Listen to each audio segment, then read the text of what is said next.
तो दोस्तों yes bank ने अपने Q2 के नंबर को डिस्क्लोज कर दिया है। तो चलिए देखते हैं क्या है Q2 के नंबर्स के अंदर। डाटाबेस के लिए यहाँ पे लाख्स में है, मैं आपको क्रोस में कन्वर्ट करके समझाता हूँ कैसे क्या हुआ है।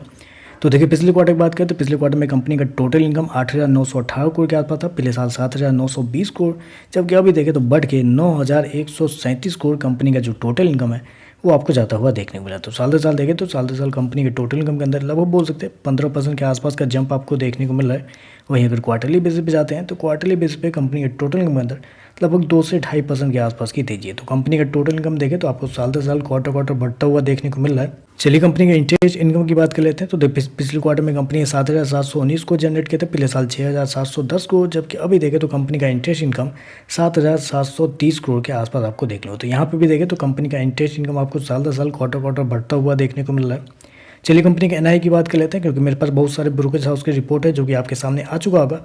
उसमें अगर आप देखते हैं तो इस क्वार्टर में कंपनी के जो एनआई आपको निकल के आता है वो निकल के आता है 2,200 करोड़ के आसपास। जी हाँ, 2,200 करोड़ कंपनी का एनआई यानी कि नेट इंटरेस्ट इनकम आपको आता हुआ देखने को मिला, जबकि मार्केट का एवरेज अनुमान था वो था 2,270 करोड़ के आसपास। तो आप कह सकते हैं जितना मार्केट का एवरेज अनुमान था उसके आसपास या उससे थोड़ा सा कम कंपनी का एनआई आपको आता हुआ देखने को मिल रहा है।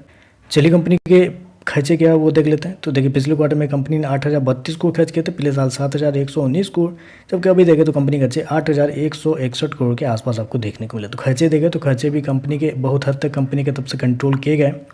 प्रोविजन की बात करते हैं, पिछले क्वार्टर में 211 करोड़ कंपनी ने गंवाए थे प्रोविजन के रूप में, पिछले साल 500 करोड़ के आसपास, जबकि अभी देखें तो गिर के 297 करोड़ के आसपास आपको देखने। तो कंपनी का प्रोविजन देखें तो इस क्वार्टर में आपको कम देखने को मिल रहा है साल दर साल, जो कि एक अच्छी बात है।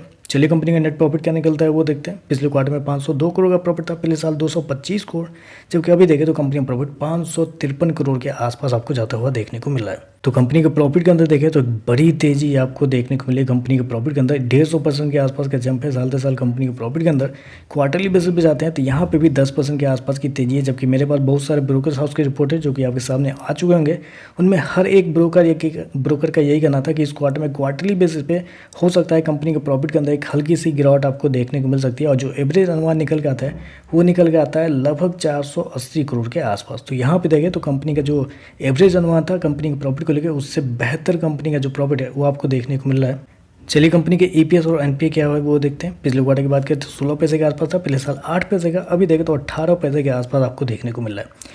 ग्रॉस एनपीए की बात करें तो ग्रॉस एनपीए आपको 2% से गिर के 1.6% आता हुआ देखने को मिल रहा है, जबकि नेट एनपीए देखें तो 0.9% से 0.5% आपको आता हुआ देखने को मिल रहा है।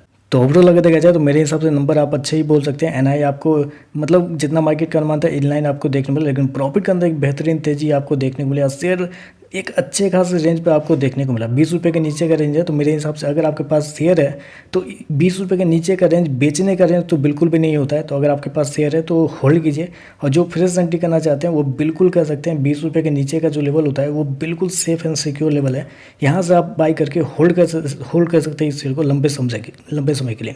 तो चलिए बस आज के लिए बस इतना है। वीडियो पसंद आए तो लाइक कीजिए।